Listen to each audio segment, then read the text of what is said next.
আসসালামু আলাইকুম রহমতুল্লাহি ওবরাকাতু। প্রিয় দিনী ভাই বোনেরা, কেমন আছেন সবাই? আশা করছি আল্লাহর রহমতে ভালো আছেন। আজ একটা বিষয় আপনাদের সঙ্গে শেয়ার করব। সেই বিষয়টা হলো, কাল থেকে ভালো হয়ে যাব। শয়তান আমাদেরকে একটা বিপজ্জনক ধোঁকার মধ্যে ফেলে রেখেছে। এই ধোঁকার নাম কাল থেকে ভালো হয়ে যাব। যদি বলা হয়, ভাই কাজটা কিন্তু ঠিক হচ্ছে না, মসজিদে আজান হচ্ছে, অথচ আপনি এখনও ফেসবুক নিয়ে বসে আছেন, চলেন না ভাই মসজিদে নামাজ পড়ব। হুজুর আপনি যান, আমার কাপড় চোপড় ঠিক নেই। এটা কোনো সমস্যা না, চলেন বাসা থেকে পাক পবিত্র কাপড় পরে নেবেন না। মানে হুজুর দোয়া করেন, কাল থেকে ভালো হয়ে যাব। সব ছেড়ে ছুড়ে একদম মসজিদেই পড়ে থাকবো। যদি বলা হয়, ভাই মিথ্যা বলে ব্যবসা করা ঠিক না, মিথ্যা বলা মহাপাপ, কি করব বলেন? সত্য বলে তো বেশি লাভ করা যায় না, তাই একটু আধটু বলে নিচ্ছি। তবে কথা দিচ্ছি, কাল থেকে ভালো হয়ে যাব। এইসব ধোঁকাবাজি আর করব না। যদি বলা হয়, ও ভাই এবার একটু থামেন না, সুদ ঘুষের ইনকাম আর কত? হুজুর দোয়া করেন, 5 তলাটা মাত্র কমপ্লিট হলো, সামনের মাসে আরেকটা ফ্ল্যাট বুকিং দিতেছি, এরপর থেকেই সত্যি বলছি, এরপর থেকে আমাকে আর এই লাইনে পাবেন না, একদম ভালো হয়ে যাব। দেখেন, কখনো কখনো নিজের বিবেককে নিজেই ধোঁকা দিতে থাকি। ইউটিউবার হারাম জিনিস দেখব না, কাল থেকে আর একবারও পুরনো সাইটে ঢুকবো না। ফেসবুকে মেয়েদের সঙ্গে চ্যাটিং করব না, বেগানা মেয়েদের ছবি পেলে জুম করে তাকিয়ে থাকবো না। তাদের নিয়ে খারাপ কল্পনা করব না, তাদেরকে ইমপ্রেস করার জন্য গল্প কবিতা লিখব না। তাদের একটু সান্নিধ্য পাওয়ার আশায় বইমেলায় ঘুরঘুর করব না। অযথা কোনো মেয়েকে ইনবক্সে বিরক্ত করব না। তাদের দুর্বলতাকে অসহায়তা ভেবে সুযোগ নেব না। হারাম রিলেশনে জড়াবো না। যেটাতে জড়িয়েছি সেটাতে আর শুধু কয়েকদিনই, এরপরে ব্রেকআপ করে দিয়ে একদম ভালো হয়ে যাব। আর জীবনে ওই পথে আমরা প্রতিদিনই এসব বলছি, অথচ পরদিনে সব ভুলে যাচ্ছি। বাচ্চারা চকলেটের জন্য কান্নাকাটি করে, 500 টাকার নোট দিলেও সেই কান্নাকাটি থামে না। চকলেটই তার চাই, কারণ সে 500 টাকার মূল্য বোঝে না। অথচ একটা 500 টাকার নোট দিয়ে কত শত চকলেটই না সে কিনতে পারত। আমিও যেন আজ দুনিয়ার চকলেটের জন্য আখিরাতের সুবিশাল নিয়ামত হাতছাড়া করতে রীতিমতো কান্না জুড়ে দিয়েছি। কবরে আযাব থেকে মুক্তি চাই না, হাসরের ময়দানে আল্লাহর রহমতের ছায়া চাই না, ফুলসিরাতের পথ সহজ হওয়া চাই না, বিনা হিসেবে জান্নাত চাই না, মহামহিয়ান আল্লাহর দিদার চাই না।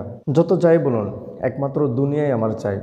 সব ভেসে যাক, গোল্লায় যাক আখিরাত, তবুও দোকান ছেড়ে জোহরে যাওয়া চলবে না, ঘুম ছেড়ে ফজরে যাওয়া ইম্পসিবল, বন্ধুদের আড্ডা ছেড়ে আসর মাগরিব হতেই পারে না। সারাদিন কাজ করেছি, রাত হয়েছে, এখন ঘুমোতে হবে, এসে পড়া তো সম্ভবই না। দুনিয়ার সামান্য চকলেট পাওয়ার আনন্দ আমাকে ধোঁকায় ফেলে রেখেছে। একেবারে বাচ্চাদের মতো হয়ে গেছি। যতই বোঝানো হোক, দুনিয়ার সব কিছু শুধুই নমুনা, আখিরাতে আছে খাজানা।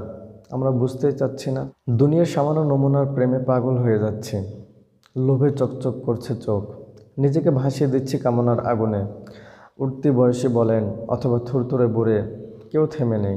সুন্দরী একটা মেয়ে একটু হেসে কথা বলেছে, কিংবা চোখ তুলে তাকিয়েছে, অথবা ফেসবুক মেসেঞ্জারে নক করেছে, ব্যাস সেই মেয়ের প্রেমে যেন পড়তেই হবে। আসল না নকল যাচাই করারও সময় নেই। প্রিয় ভাই, নমুনাকে ছাড়ুন, যার হাতে পুরো খাজানা তার প্রেমে পড়ুন। বাদশাহর সেই কালো বাদিটির কথা কি ভুলে গেছেন, যাকে কিনা বাদশাহ খুব বেশি পছন্দ করতেন? অথচ বাদশাহর অনেক সুন্দর সুশ্রী আনত নয়না অনন্য অনেক বাদী ছিল, তাদের দিকে বাদশাহর কোনো গুরুত্বই ছিল না। আমাদের সুন্দরী বোনেরা তো ভেবেই নিয়েছেন, ছেলেরা তাদের দিকে ড্যাব ড্যাব চোখে তাকিয়ে থাকবে, না তাকালে তারা অপমানিত হন। বোনেরা বুঝতেই চান না, আল্লাহভীরু যুবকদের কাছে রূপের চেয়ে গুণেরই কদর বেশি। বাদশাহর সুন্দরী বাদীরা অপমানিত হতো, গা জ্বলে যেত তাদের। একদিন তো বলেই বসলো, আচ্ছা মহামান্য বাদশাহ, একটা কথা জানতে পারি? বাদশাহ বলল, অবশ্যই জানতে পারো। সুন্দরী বাদীরা বলল, আমরা এত রূপবতী বাদী আপনার।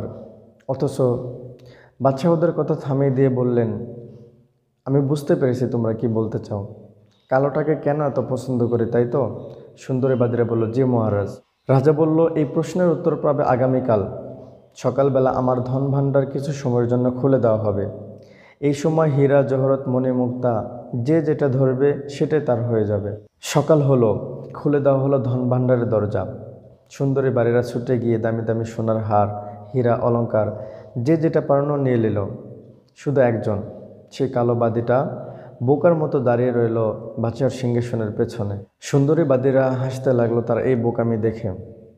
ঠোঁট উল্টে ব্যঙ্গ করে বলতে লাগলো, এই বোকার হদ্দটাকে বাদশাহ এত পছন্দ করেন কেন কে জানে। বোকাটা এত সুবর্ণ সুযোগ পেয়েও কিছুই নিল না। বাদশাহ তো সব কিছুই জানেন, তারপরও কালো বাদীটিকে প্রশ্ন করলেন, তুমি কি ঘোষণাটি শোনোনি? কালো বাদীটি বলল, জি মহারাজ, শুনেছি। তাহলে দাঁড়িয়ে আছো কেন? নিচ্ছ না কেন সোনা গহনা হীরা মনে মুক্তা?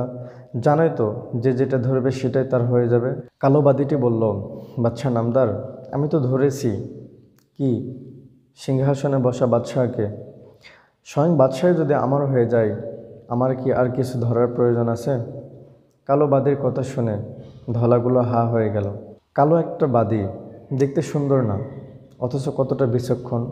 বুঝতে পেরেছিল খাজানার মূল্য। আমরা শুধু বুঝতে পারলাম না, অথবা বুঝি, কিন্তু বুঝটাকে কাজে লাগাতে লাগাতে সব কিছু হারিয়ে বসতে যাচ্ছে। আমরা সব কিছুই বুঝি, কিন্তু বুঝটাকে কাজে লাগাতে পারি না বা লাগাতে চাই না। নামাজ পড়তে হবে, রোজা করতে হবে, হজ জাকাত যেটা যার উপর ফরজ সেটা করতে হবে, সব কিছু করতে হবে, কিন্তু এই বুঝটাকে কাজে লাগাতে লাগাতে সব কিছু হারিয়ে বসতে যাচ্ছে। তাই কাল থেকে নয়, আজ থেকেই, এই মুহূর্তে, এখন থেকেই ভালো হওয়ার প্রতিজ্ঞা করুন।